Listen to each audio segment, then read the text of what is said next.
We want to thank Sandra and Patrick Seifert for their willingness to come and talk about their experience with their son John at Rose Hill. I too want to thank Sandy and Patrick for taking the time today to come and tell their story about John, their son. You know, I think the thing that just makes my heart swell is to see parents who were so down and out, thinking that there was no hope, and then bringing their loved one to Rose Hill and seeing a complete change in that person. John's story is a great example of a lot of individuals who have gone through the treatment program at Rose Hill in a very successful way. Without the staff, Rose Hill is not what it is. And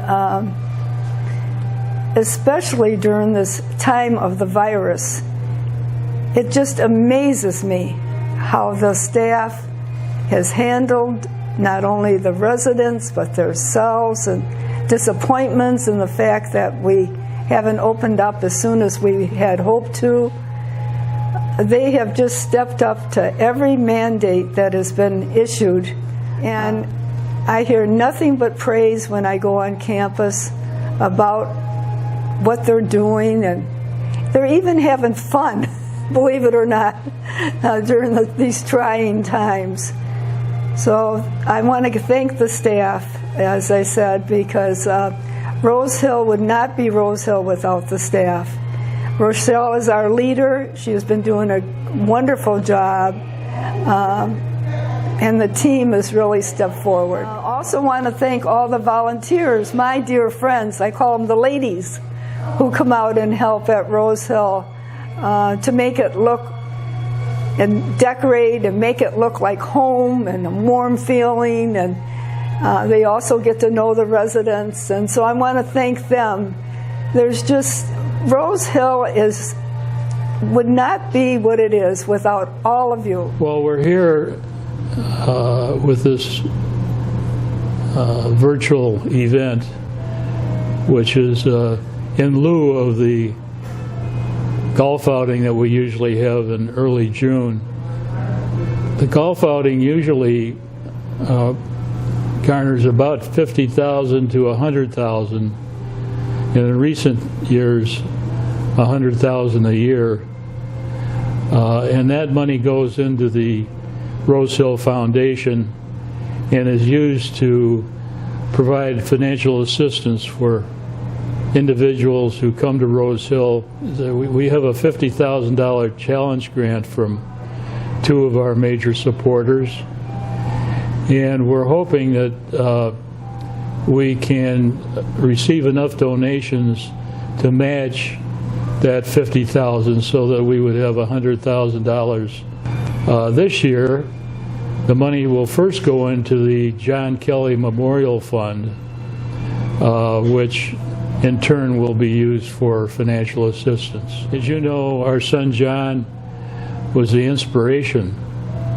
of Rose Hill, going way back into the 80s when he was quite ill, and as a result of his illness, we realized that there was a void of rehabilitation treatment for the mentally ill, and Rosemary and I founded Rose Hill, which was the third treatment center in the United States of that kind, and the only one west of the Hudson. And of course, it's turned out to be a wonderful success. John was a wonderful person. He was at Rose Hill right from the time it opened until last October when he died suddenly. And we, of course, miss him a lot. And he left a wonderful legacy, Rose Hill Center.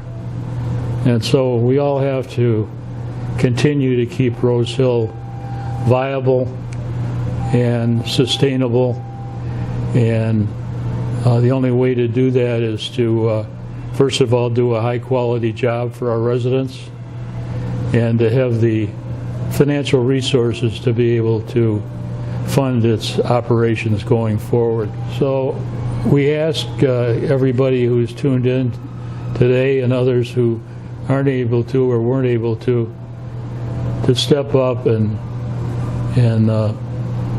contribute what you can against that $50,000 challenge grant, so that we can feed the financial assistance fund again and use it in the coming year for assistance to people who otherwise couldn't afford to be at Rose Hill. People say, oh, Dan and Rosemary, it's so wonderful you started Rose Hill. We didn't start it. You all started it. You gave us the hope. You gave us the support.